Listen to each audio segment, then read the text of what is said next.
आम आदमी पार्टी ने फिर कहा है कि तिहाड़ जेल में दिल्ली के मुख्यमंत्री अरविंद केजरीवाल की जान को खतरा है। जी हां, आप नेता संजय सिंह ने कहा है कि केंद्र के इशारे पर तिहाड़ में तमाम तरह के नियम और कानूनों को ताक पर रखा जा रहा है। जिस जेल में कैदियों की हत्याएं तक हो रही हैं और कैदियों के सिर फोड़े जा रहे हैं, उस जेल में मुख्यमंत्री अरविंद केजरीवाल की सुरक्षा से खिलवाड़ हो रहा है। यहां तक कि उनकी पत्नी सुनीता केजरीवाल को भी जेल में उनसे मिलने से रोक दिया गया। कांग्रेस के प्रदेश अध्यक्ष अरविंद सिंह लवली के इस्तीफे से गठबंधन पर असर के बारे में पूछे जाने पर संजय सिंह ने कहा कि कुछ असर नहीं पड़ेगा। इस बार मोदी सरकार के खिलाफ जनता चुनाव लड़ रही है। इसी कड़ी में आप नेता दिलीप पांडे ने कहा, बीजेपी चुनाव हारने के डर से इतना घबरा गई है। ऐसा कभी नहीं हुआ कि किसी पार्टी का कैंपेन गीत बंद कर दिया गया हो, लेकिन भाजपा के इशारे पर आम आदमी पार्टी के कैंपेन गीत पर रोक लगा दी गई। ये सब भाजपा में इस बात की स्वीकार्यता का प्रतीक है कि वे हार रहे हैं। लोग भाजपा की जेल भेजो नीति के खिलाफ खड़े हैं। लोग जेल का जवाब वोट से दे रहे हैं। बंधुओं को नमस्कार। आज फिर एक बार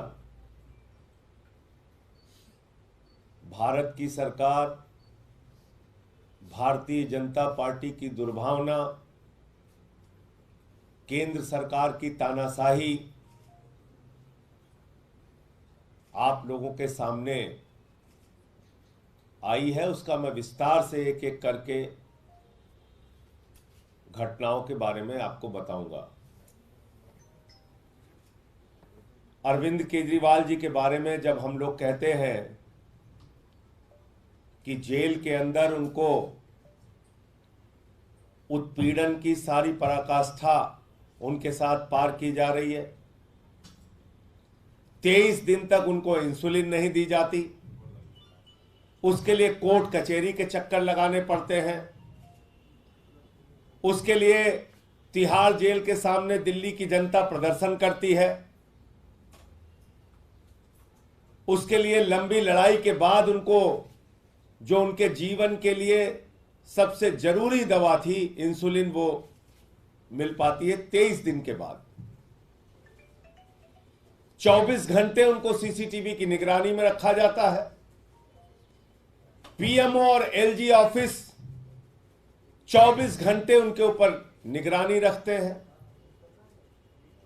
मुलाकात के मामले में जो सामान्य कैदियों के भी अधिकार हैं वो भी छीन लिए गए।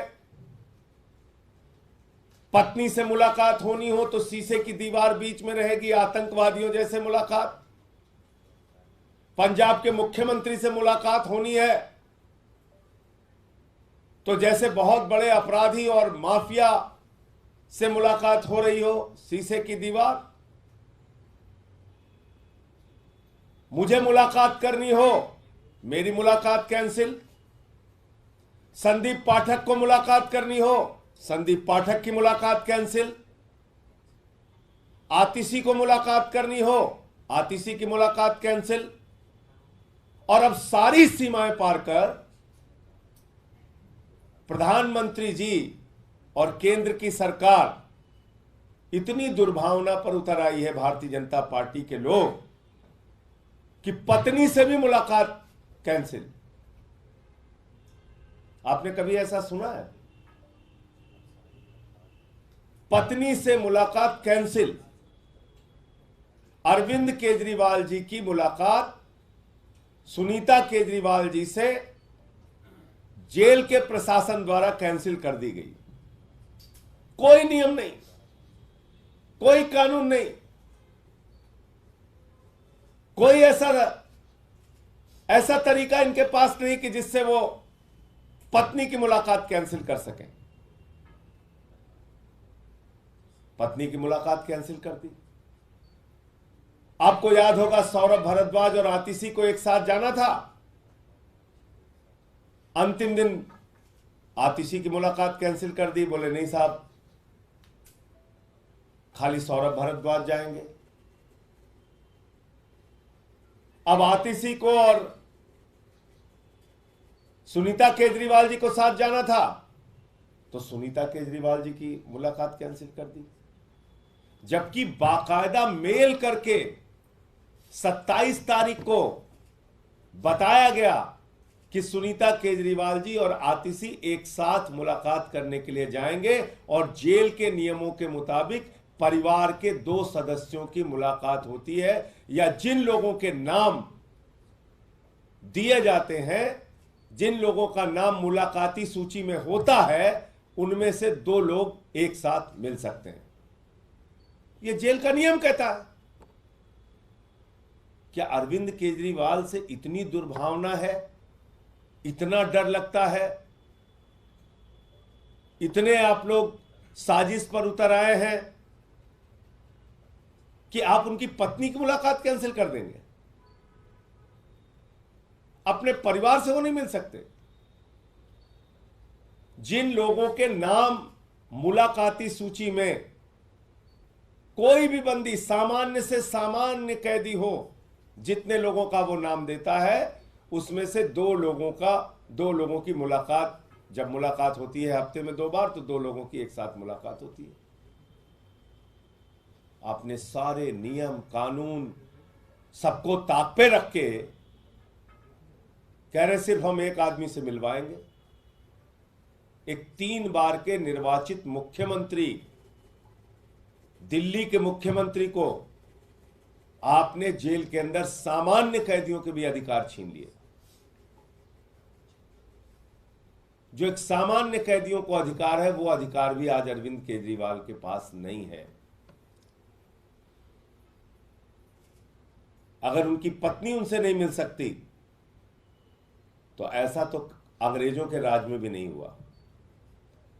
शहीद आजम भगत सिंह के परिवार के लोगों को भी उनसे मिलने की इजाजत थी, अंग्रेजों के राज में भी। लेकिन ये तानाशाही का राज है, भाजपा का राज है, प्रधानमंत्री मोदी का राज है, जहां पर एक पत्नी को अपने पति से मुलाकात करने की इजाजत नहीं है, जहां पर एक पत्नी को अपने पति का हालचाल लेने की इजाजत नहीं है, जहां पर एक पत्नी को अपने पति के मिलकर परिवार के बारे में बताने की, पिता की, माँ की, बच्चों की हालत बताने के बारे में इजाजत नहीं है। तो ये जानकारी आपके सामने देनी थी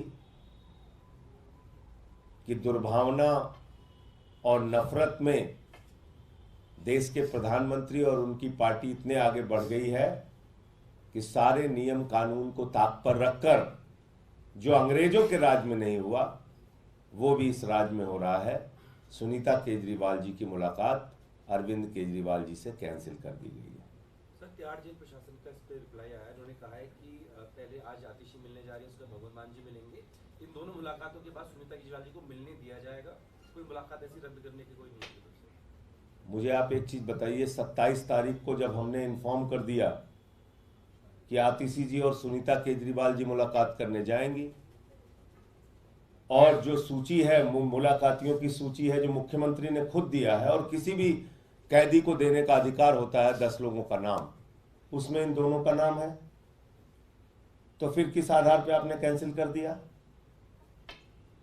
पहले इसका जवाब दीजिए ना। जब 2 लोगों की मुलाकात एक साथ कराई जाती है, किसी की भी, किसी सामान्य से सामान्य कैद, मैं तो एक बार आपको बता चुका हूं कि ये तो वो जेल है जहां पर देश के बहुत बड़े अपराधी की मुलाकात उसके परिवार से, उसकी पत्नी से बैरक में होती है। उसकी बहुत बड़े अपराधी की मुलाकात, उसके वकील की मुलाकात उसके बैरक में होती है। अरविंद केजरीवाल तो 3 बार के निर्वाचित मुख्यमंत्री हैं, मौजूदा मुख्यमंत्री हैं, उनकी पत्नी को आप नहीं मिलने देंगे? दुनिया भर की दलीलें और सफाई दे रहे हैं आप। किस नियम के तहत आपने रोका? 27 तारीख को जब आपको सूचना दे दी गई कि आतिशी और सुनीता केजरीवाल जी दोनों जाएंगे मुलाकात करने के लिए, आपने किस आधार पर पत्नी की मुलाकात कैंसिल कर दी? ये तो कल से जब मीडिया में बातें चली तब हो सकता है अभी सफाई दी होगी, मुझे जानकारी नहीं उनकी सफाई के बारे में। इसलिए जब हम लोग कहते हैं, और किस प्रकार की घटनाएं हुई हैं पिछले दिनों जेल के अंदर, कहीं हत्या हो रही है, कहीं मारपीट हो रही है, कहीं सर फोड़े जा रहे हैं, और आप ऐसे में परिवार से भी नहीं मिलने दे रहे हैं। अभी 2 जेलों में घटनाएं हुई हैं, पता कर लीजिएगा। एक जेल में हत्या हुई है, एक जेल में सर फोड़ा है एक दूसरे का लोगों ने, पता कर लीजिएगा। तो आज जेल में अरविंद केजरीवाल के जीवन को खतरा है, ये बार बार हम लोग कह रहे हैं, बार बार। और ये बात कोई हवा में नहीं कह रहे हैं, क्योंकि सारे नियम कानून ताक पे रखे जा रहे हैं उनके लिए। तमाम तरीके की बाधाएं और दीवारें खड़ी की जा रही हैं उनके लिए, दवाओं तक का इंतजाम रोका जा रहा है उनके लिए। इस आधार पे हम लोग ये बात कह रहे हैं। संजय भाई, आपके गठबंधन पार्टनर जो कांग्रेस में है, आपके गठबंधन के साथ कन्हैया के उम्मीदवार, इसको लेकर एक विद्रोह जैसी स्थिति ऐसी है कि उनके प्रदेश अध्यक्ष को इस्तीफा देना पड़ा, वो सामने आ गए। क्या इसका असर गठबंधन पर, पूरे चुनाव पर पड़ेगा? देखिए, मैं सिर्फ इतना कहना चाहता हूं कि ये कांग्रेस पार्टी का अंदरूनी मामला है, और कांग्रेस पार्टी के जो वरिष्ठ नेता हैं वो इसका संज्ञान ले रहे होंगे। और कल जैसा मैंने पढ़ा कि कांग्रेस के राष्ट्रीय अध्यक्ष मल्लिकार्जुन खड़गे जी ने कुछ नेताओं को जिम्मेदारी दी है कि जो लवली जी का इस्तीफा है उस पर बातचीत करके इसका कोई समाधान निकालें। तो हमें प्रतीक्षा करनी चाहिए। क्या गठबंधन पर किसी तरह का खतरा है इस तरह की विवाद की स्थिति होने के बाद? देखिए, ये चुनाव जनता लड़ रही है, दिल्ली में भी और देश में भी। और दिल्ली की जनता का एक सबसे बड़ा मुद्दा है उनके बेटे को, उनके भाई को, दिल्ली के बेटे को, जिसने बिजली, पानी, शिक्षा, चिकित्सा, बुजुर्गों की तीर्थ यात्रा से लेकर माताओं बहनों के लिए बस की फ्री यात्रा तक का इंतजाम किया, उसको जेल में डाल दिया गया है। तो लोग तो मन बना चुके हैं कि जेल का जवाब हम वोट से देंगे। एक ऐसा मुख्यमंत्री जो दिन रात समर्पित भाव से दिल्ली के लोगों की सेवा कर रहा था, उसको आपने पकड़ के जेल में डाल दिया। इसको लेके लोगों में गुस्सा है, आक्रोश है, और जेल का जवाब जनता वोट से देगी। 7 की 7 सीटें इंडिया गठबंधन जीतेगी, मैं ये बात कह सकता हूं। आरएसएस रडार पर रहते विपक्ष के आरक्षण को लेकर मोहन भागवत का बयान सामने आया है। उन्होंने कहा है कि हम किसी भी तरह के आरक्षण के विरोधी नहीं हैं। देखिए, मोहन भागवत, आरएसएस और भारतीय जनता पार्टी, ये एक झूठ बोलने की, सिर्फ हिंदुस्तान की नहीं, पूरी दुनिया की सबसे बड़ी फैक्ट्री अगर झूठ बोलने की कोई है तो भारतीय जनता पार्टी और आरएसएस है। इनसे बड़ी मास्टरी किसी को नहीं है झूठ बोलने में। यही मोहन भागवत कह चुके हैं कि आरक्षण खत्म होना चाहिए, आरक्षण की समीक्षा होनी चाहिए।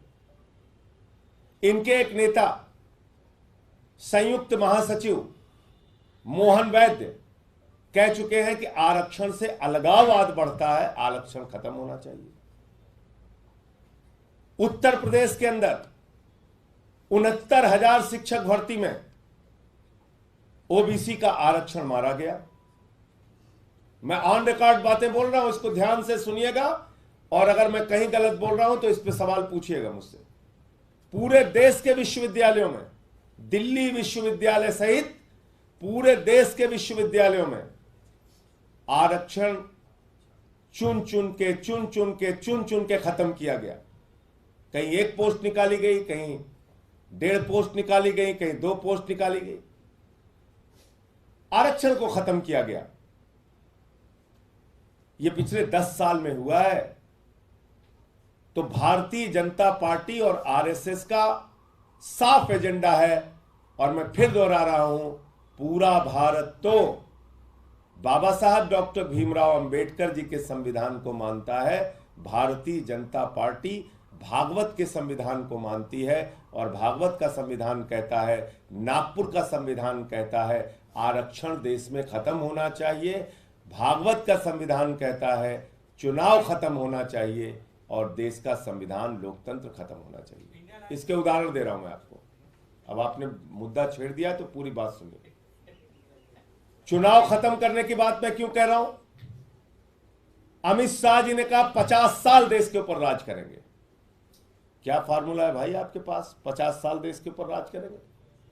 वही फार्मूला है जो सूरत में हुआ, जो चंडीगढ़ में हुआ, जो मध्य प्रदेश में हुआ, जो कर्नाटक में हुआ, जो महाराष्ट्र में हुआ, जो उत्तराखंड में हुआ, जो अरुणाचल में हुआ। पिछले 10 साल में 7 सरकारें आपने गिराई, चुनाव को खत्म किया, खरीद फरोख्त के जरिए आपने सरकारें बनाई। इस चुनाव में तो आप खुल के सामने आ गए। चंडीगढ़ में आपने हमारे मेयर के वोट काट के अपना प्रत्याशी जिता दिया। आपने सोचा था कभी आजादी के बाद पहली बार सूरत में, बताइए, चुनाव हुआ नहीं, बीजेपी जीत गई। चुनाव नहीं हुआ और बीजेपी जीत गई वहां पे। इसलिए मैं कह रहा हूं पूरे देश में चुनाव खत्म होगा। क्या हुआ अरुणाचल में? आपको पता है 10 विधायक भारतीय जनता पार्टी के वहां जीत गए। पता नहीं मीडिया ने कितनी रिपोर्टिंग की इसकी। बगैर चुनाव के 10 बीजेपी के विधायक जीत गए अरुणाचल में। कैसे जीत गए बताइए आप? दिल्ली के अंदर जहां पे एक दलित के बेटे को मेयर बनना था, चुनाव आपने कैंसिल कर दिया। इसलिए मैं कह रहा हूं ये 2024 का चुनाव अंतिम चुनाव है। इस देश के 145 करोड़ लोगों से अपील कर रहा हूं, भारत के संविधान को बचाने के लिए, आरक्षण को बचाने के लिए और अपने वोट को बचाने के लिए वोट कीजिए। इसके बाद आपको वोट देने का मौका नहीं मिलेगा, क्योंकि अमित शाह तो कह चुके हैं 50 साल राज करेंगे इस देश पे। और आरक्षण के विरोध में तो हमेशा से भाजपा रही है। याद होगा आपको, वीपी सिंह जी का मंडल आया था तो कमंडल लेके निकल पड़े थे। उस समय विरोध किया था इन्होंने, खुलेआम विरोध किया था। तो ये तो आरक्षण के विरोधी लोग हैं, इनका जन्म हुआ आरक्षण के विरोध में। कितने कैबिनेट सेक्रेटरी बताइए देश में SC ST हैं? कितने joint secretary ST SC OBC हैं? बताइए ना। तो इसलिए मैं कहना चाहता हूं कि भारतीय जनता पार्टी और RSS झूठ बोलने की फैक्ट्री है। वो सफाई क्यों दे रहे हैं? क्योंकि चुनाव में हमने ये मुद्दा उठाया, इनकी चोरी पकड़ ली, और चोरी ऐसे नहीं प्रमाण के सहित पकड़ी। तो इसलिए इस देश के दलितों को, पिछड़ों को, शोषितों को, वंचितों को, आदिवासियों को, सबको एकजुट होकर इनको इस बार हराना है और अपने आरक्षण को, संविधान को और भारत के लोकतंत्र को, चुनाव को बचाना है। ये विवादित बयान आपने भी दिया है। कल ही आप भावनगर में थे और आप पाकिस्तान का जिक्र कर रहे हैं चुनाव में। मैं थोड़ी जिक्र कर रहा हूं, मैं तो कह रहा हूं जितना नाम पाकिस्तान वाले पाकिस्तान का नहीं लेते, उससे ज्यादा नाम भाजपा ही लेते हैं। भाई 10 साल हो गया तुम्हें राज करते हुए इस देश के ऊपर, अपना रिपोर्ट कार्ड दो ना। आप बिजली पे बताओ, पानी पे बताओ, रोजगार पे बताओ, महंगाई पे बताओ, किसानी पे बताओ, पक्के मकान पे बताओ, काला धन पे बताओ, क्या किया तुमने 10 साल में। तो मैंने ये कहा कि अगर हम लोगों को तो डर नहीं लगता पाकिस्तान से, इस देश के 145 करोड़ लोगों को डर नहीं लगता पाकिस्तान से, लेकिन जिस भाजपाई को डर लगता है पाकिस्तान से, दिन रात पाकिस्तान पाकिस्तान से हम लोगों को डराते रहते हैं, वो पाकिस्तान चले जाए। मैंने यही बात बोली, हमें नहीं डर लगता।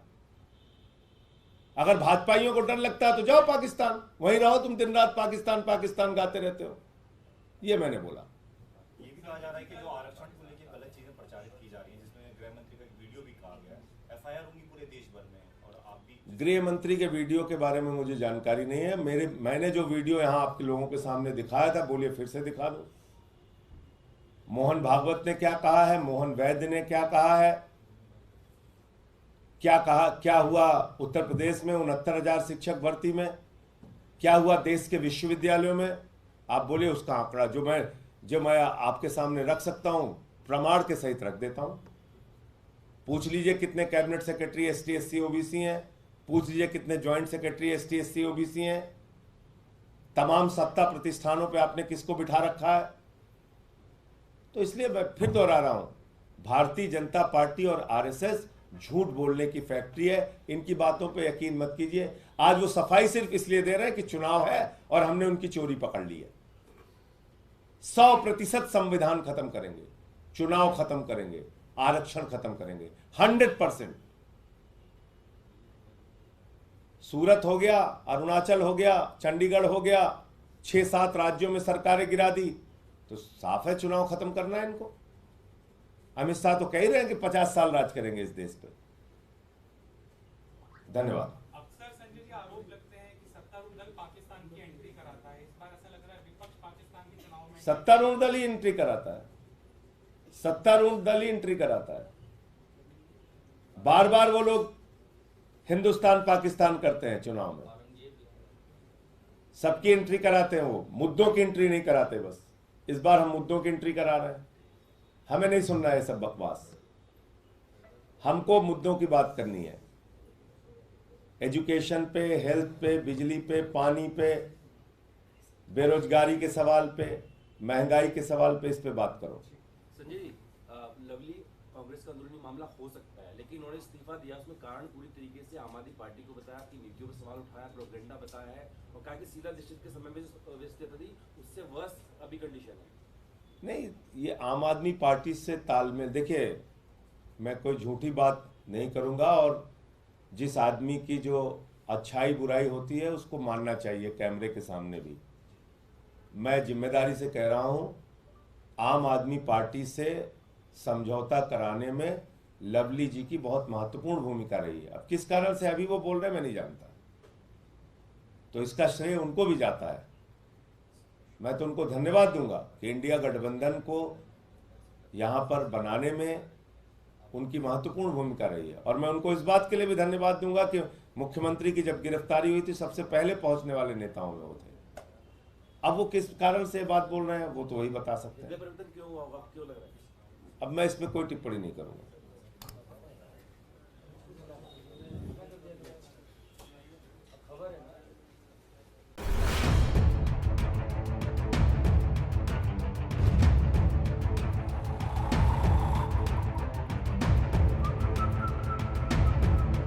हर बड़ी खबर का असली एड्रेस है खबरनामा, इसलिए हर न्यूज अपडेट के लिए सब्सक्राइब करें और फॉलो करें खबरनामा।